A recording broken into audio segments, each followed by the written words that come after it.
So a brand new spring football league is finally upon us. Yes, the USFL finally kicked off this past Saturday, and in their debut, most fans actually felt that, based on reasonable expectations, they actually stuck the landing. Sunday's triple header wasn't quite as smooth thanks to bad weather, but it did give us a chance to get a Monday night football game in April, which in theory seems pretty cool, but we'll talk about how it actually played out in just a little bit. Now the USFL numbers are in, and opening weekend actually didn't disappoint from a viewership standpoint. But how they stack up against the XFL's debut? Stay tuned, we'll get into it. But while there was plenty to celebrate during the USFL's opening weekend, they definitely weren't without their share of bad press. As a viral clip of a player getting cut over something extremely trivial leads to lots of upset fans, plus one coach seemingly losing his locker room before the team ever even took the field. The man cut a proven spring football commodity at the running back position, only for his team to fail to produce a single touchdown during their first game, putting up the lowest point total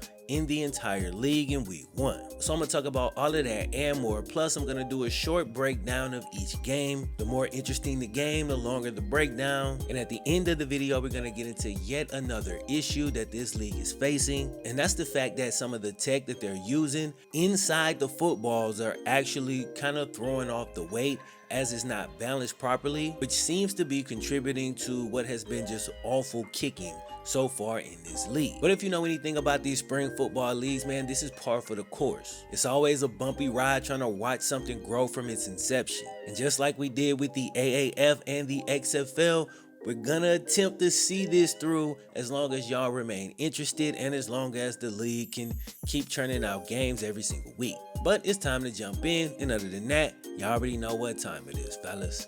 Cue the Wayne. Yeah, you'll never know quitter, 'cause I'ma go get her.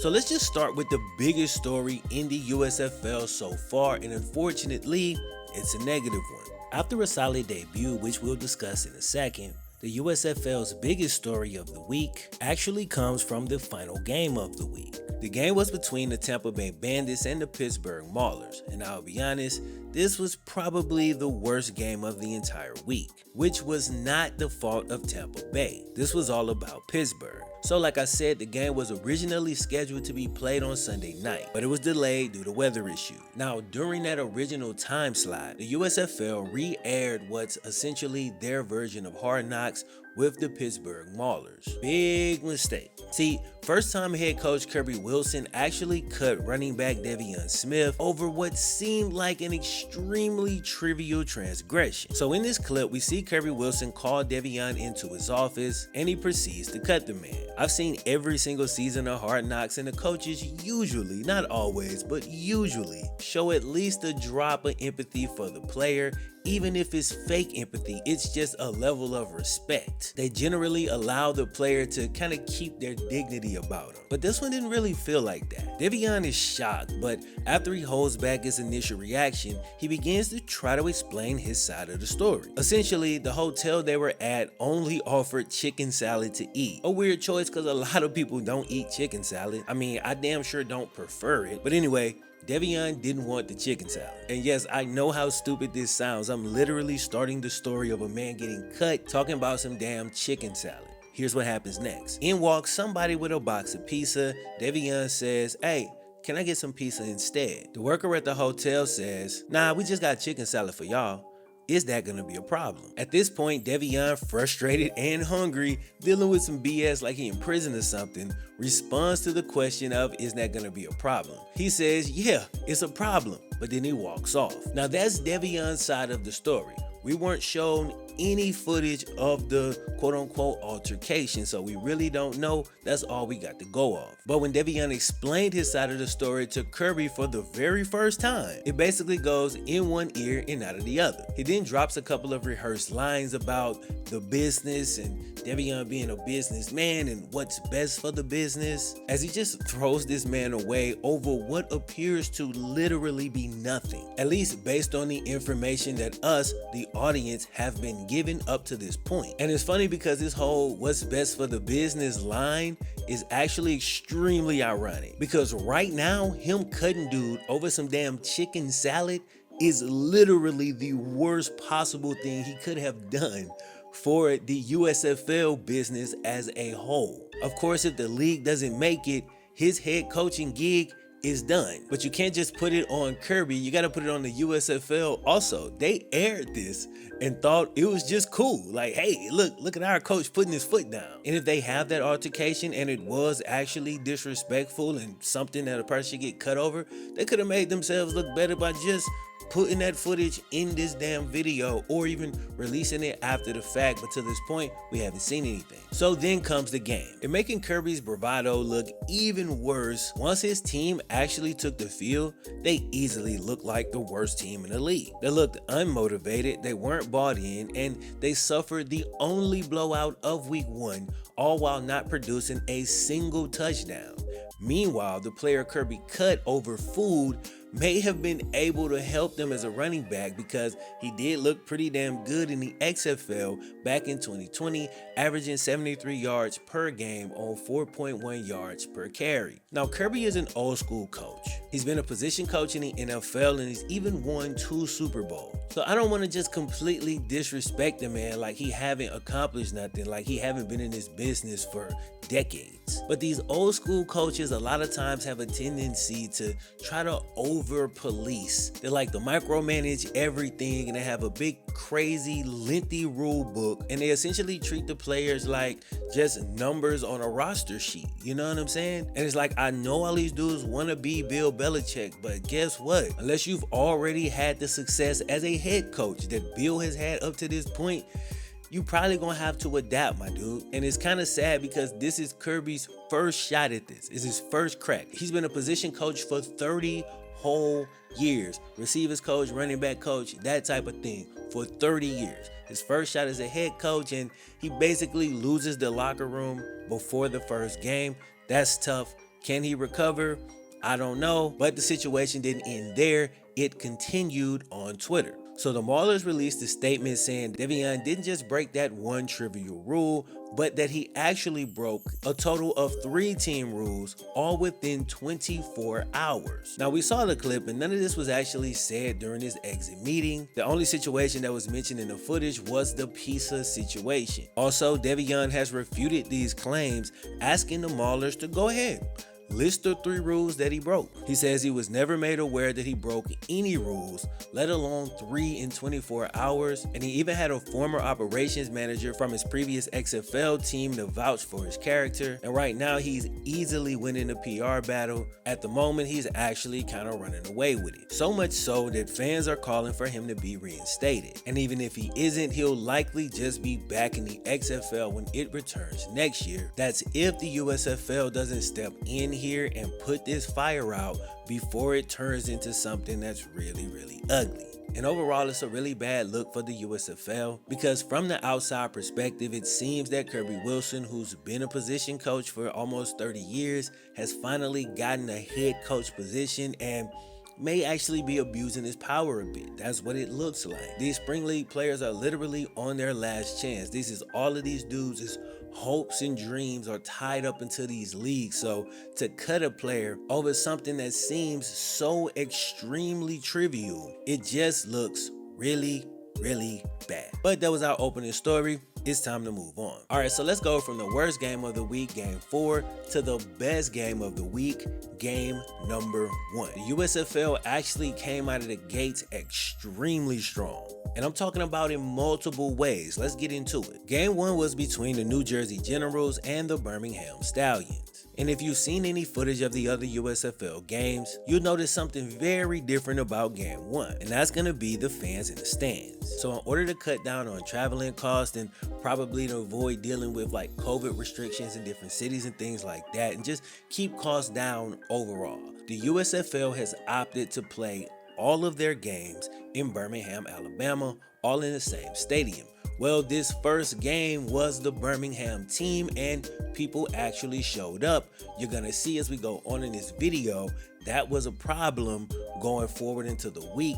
And probably the biggest thing that they did wrong was having the Birmingham Stallions play a standalone game on Saturday, because if you bought a ticket for Sunday, you got access to all 3 games. So going forward, they'll probably put that Birmingham game on Sunday in hopes that the Birmingham fans would actually stay for at least a portion of the other games so that they can have a better showing on TV and it won't look so empty. But anyway, Game 1. Bro, this game opened up with excitement. Very first play from scrimmage, man, Luis Perez bombs it 49 yards down the field to Randy Satterfield, who mosses his defender. I'm talking about straight out the gates with the fireworks. Then Perez went right back to Satterfield a few plays later, and together they scored the new USFL's very first touchdown. Now, Satterfield is a former D3 player who broke records on that level, so it's cool to see him get the USFL's first TD, and what's even cooler is the fact that they did this on the opening drive. For a league trying to win fans over, this is about the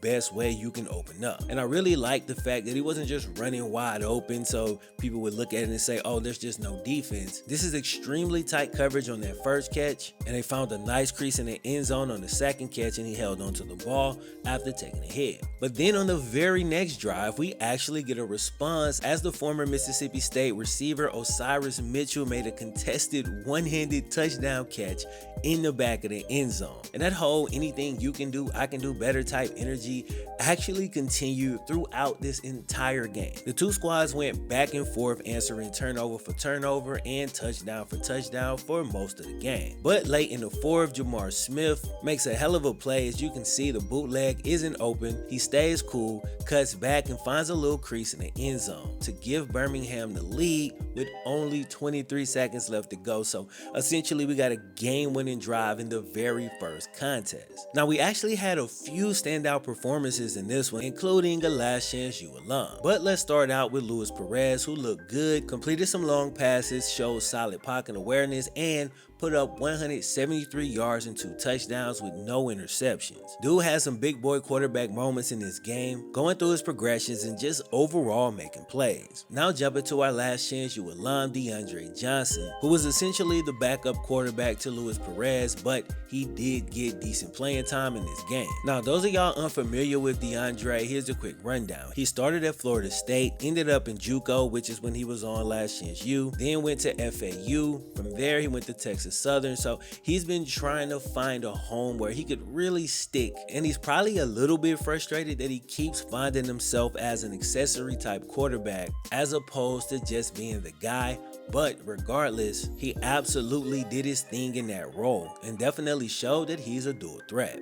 He had one really nice back shoulder down the field. He was carving them up, man. 12 attempts for 98 yards on the ground. And after 1 week in the USFL, he's actually the leading rusher in the entire league so far. And I want to point out, these were not just empty yards either. Dude made big plays when the game was close, including this touchdown run that you're watching right now. Now, the other player that you may recognize from this game is linebacker Scooby Wright. Now, Scooby actually played at Arizona from 2011 to 2014, and he was named Pac-12 Defensive Player of the Year as a senior. He got drafted in the 7th round by the Browns, bounced around the NFL, played a little bit in the AAF, and now he's here. He had 4 tackles and recorded a sack in this game as the Birmingham Stallions beat the New Jersey Generals 28-24. What was a great game in many ways. It was entertaining. It was a good quality of football. It was close. There was big plays made. This was the best game of week 1. Now, game 2 was between the Houston Gamblers and the Michigan Panthers. Now, this was the game where you could really tell these teams only got 3 weeks of practice together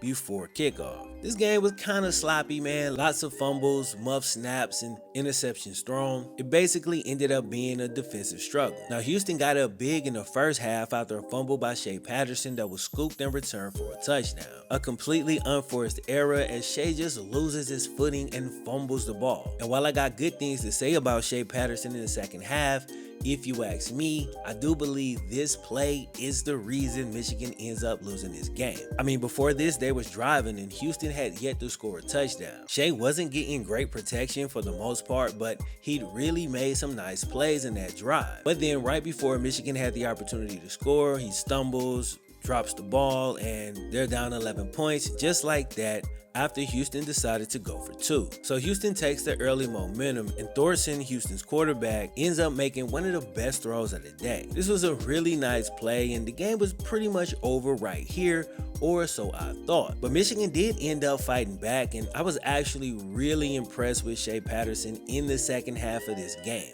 Of course, he was throwing a lot because they were down, but overall, dude went 17-25 for 192 yards and a touchdown, plus 31 more yards on the ground. And at times I thought, yo, this dude is gonna dominate in this league once he gets some continuity with the rest of the team. But at the end of the day, he still just made too many mistakes. So I don't know. But the thing is, here's his backup, Paxton Lynch, a guy that John Elway once drafted, I think in the first round. Get this, Paxton only threw the ball 5 times, but despite only having 5 pass attempts, this man turned the ball over not once, but twice. He threw a pick, and he lost a fumble. So he was bringing the mistakes, but with none of the upside from Patterson. So, it makes it an easy choice going forward. Shea Patterson is the quarterback of this team. Also, I really liked Lance Lenore in this game, a receiver who spent time with the Cowboys, Seahawks, and the Bills. Now at 27 years old, he's looking like a #1 receiver in this league, you know what I'm saying, on this level. His experience showed as he made plays, but he did suffer a couple of drops too. But still, I'd really look out for him and Patterson as a duo going forward. I think they could be really good together. Now, Houston's quarterback Thorson was kind of the talk of the game, and he was actually drafted in the 5th round back in the 2019 NFL draft by the Eagles. Dude's got a lot of talent, but he didn't really put up any numbers in this game. Could be due to the fact that his team did jump out to a big lead early, so I don't know just yet, but he did have a few really nice plays in this game. Now, the biggest standout on the defensive side of the ball was 27-year-old Donald Payne, former FCS linebacker who's basically been waiting on a chance to let loose. This dude was signed as a free agent by the Ravens only a few years back in 2019. But after bouncing around the NFL from team to team 6 different times in just 2 years, he now finds himself in the USFL with a chance to actually get on the field. What did he do with the chance? Well, here you go. The man recorded 19 tackles, bro. Yeah, almost 20. He was all over the field making plays as a part of a defense that held his opponent to only 12 points, which was the lowest league total before the Maulers put up 3 on Monday night. Final score in this game was 17-12. Houston Gamblers take it, meaning Houston teams are actually still undefeated in spring football leagues, running back 2 or 3 years now. Now, game 3 was between the Philadelphia Stars and the New Orleans Breakers. Vontae Diggs did his best Trayvon Diggs impression, made the first big play in this one, makes a beautiful read on this pass, picks it off and takes it to the crib, and it's dope because, and we're going to talk about the camera angles in just a second, but it's dope because Vontae was rocking the helmet cam, so we got a real dope view with his pick 6, looking like something straight out of Road to Glory mode. This was fire. New Orleans defense and special teams actually had them up 9-0 early in this game. There were no offensive touchdowns by either team in this one until right before the half with a nice play by Philadelphia. This touchdown was actually caught by Bug Howard, who a lot of y'all might remember from his days at North Carolina. Same story as a lot of guys in this league. After college, he bounced around a couple NFL teams, joined the AAF, and then they went under. He's been on NFL practice squads ever since and just waiting on an opportunity. The USFL has provided that, and again, that is why I love these leagues. Now, running back Jordan Ellis and TJ Logan were the stars of this one for the New Orleans offense. They combined for 145 yards on the ground and 2 touchdowns.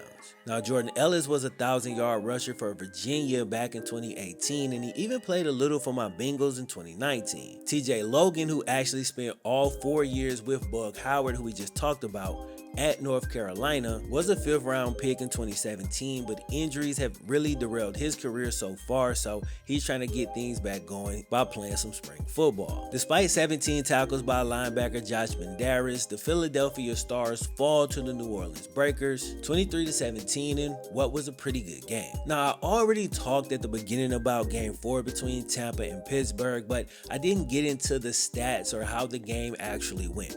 So briefly, I'll just say this. It was a one-sided game as the Maulers didn't really show up. Jordan Teyamu, who some of y'all may remember from the XFL, actually looked good and he finished with 185 yards passing and 1 touchdown. He did, however, throw 2 interceptions, but my eyes told me that his wide receivers mostly let him down as 1 pick ricocheted right off his wide receiver's hands. It is what it is at this point. I really like the way Teyamu was running the offense and going through his reads, but I feel that we weren't able to see the best out of this Tampa Bay squad because Pittsburgh was honestly just so bad. So with that said, I can't wait till week 2 to see Tampa Bay take on somebody else and see if they can continue their winning ways against better competition. Here I'm going to give my initial impressions of the league, followed by a grade of week 1 and how I think it went.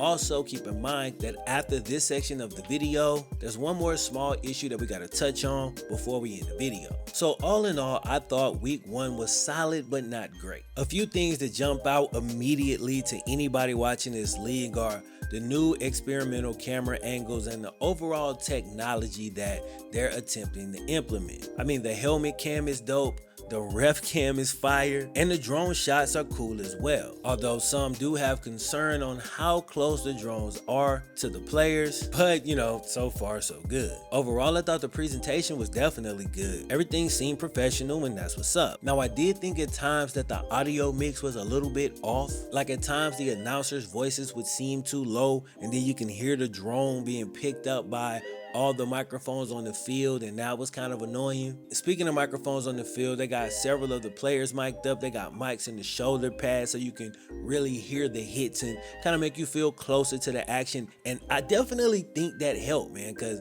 there was a couple of times where cats came down. I was like, bro, they hitting in this league, you know what I'm saying? Like, it really felt like the impact was more because of the sound. And much like the XFL, they're also giving us audio access to the radio that the quarterback has in his helmet, so we can hear the coach talking to him before the ball snaps. Of course, the radio shuts off when the ball is snapped, so they can no longer hear it, we can no longer hear, but up to that point, we can hear everything that's being discussed. From a competitive standpoint, I'm still not quite sure how that works because the other team can go back and just watch the TV broadcast, but from an entertainment standpoint, it's pretty cool. The quality of play on the field, I thought overall was solid. There were some games that were much better than other games, but that's to be expected. There was some sloppy play, but again, 3 weeks to prepare, and you get sloppy play in every league. Even in the NFL, you get sloppy play at times. So unless your expectations was just way up here and unreasonable for the type of play you was gonna get, you was probably pretty happy with the level of play on the field. Now, like I talked about at the beginning, they had a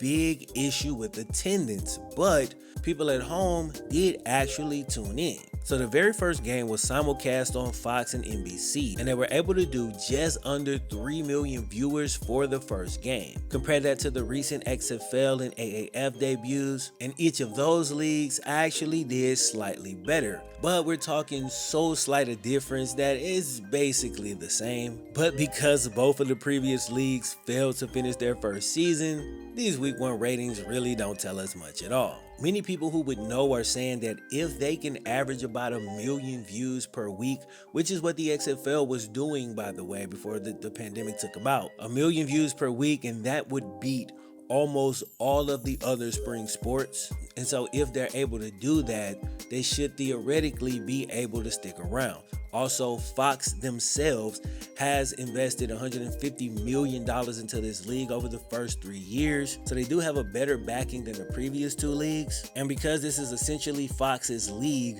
they're getting way better marketing. They're being talked about on mainstream shows, things like that. Small segments, but they're being constantly mentioned and brought up, you know. I think that'll help, but once again, time will tell. So far, so good, at least. The debut, 3 million viewers, that's solid. Exactly what the XFL and the AAF did before. So overall, I'm actually going to give the USFL's opening week a B-. All right, I'm giving them a B- because that first game was fire. That first game was great. But then Sunday they had the weather issues. One game was delayed an hour, and then another game was delayed an entire day, which meant that the little crowd that could have been there was not there, and it looked really bad. Plus, they had the whole situation with Kirby Wilson and Devion Smith, and then the Monday night game only made that story even bigger because the Maulers looked so damn pedestrian and didn't score a touchdown, okay? Still, because I followed these leagues, my expectations was not through the roof, so I feel like overall, averaging it out to a B- for the first week, that's not too bad. All right, man, the final thing we're gonna talk about real quick before I end this video, and I didn't actually put this into the week 1 grade. If I did, I probably would have dropped it down to a C+, but the kicking was terrible. However, there seems to be a reasonable explanation as to why that might be. And it actually goes back to some of the technology that this new league is trying out. So they're actually using chip technology inside of the football, and they're using that to measure a big variety of things, but the chip is actually adding a little bit of extra weight to the ball, and it's said to not be evenly distributed, meaning one side of the ball is a little bit heavier than the other, which is kind of throwing off the flight, especially for the kickers. According to one tweet, specialists are said to be extremely unhappy, and pissed is an understatement with how they're feeling. And I understand, because if this is affecting your accuracy, you out here looking bad, man. You're trying to audition potentially for different jobs, not to mention just keep your job on this team, but you out here smoking kicks that you know you can make because the ball is weighted unevenly. This is the easiest fix ever. Just give the kickers footballs without the chips in them, especially if this isn't a big issue for quarterbacks. I'm not sure. You'd kind of think that it is, but to this point, the kickers are the ones who seem to have been affected the most. And if that's the case, just use a different ball for special teams, one without the chip. Extremely simple. But anyway, man, that's all I got for y'all today. That's what's happening after 1 week in the USFL. Spring football is back. It's messy, it's fun, it's not perfect, but damn it, we love it, you know? But I'll catch y'all in the next one, man. Peace.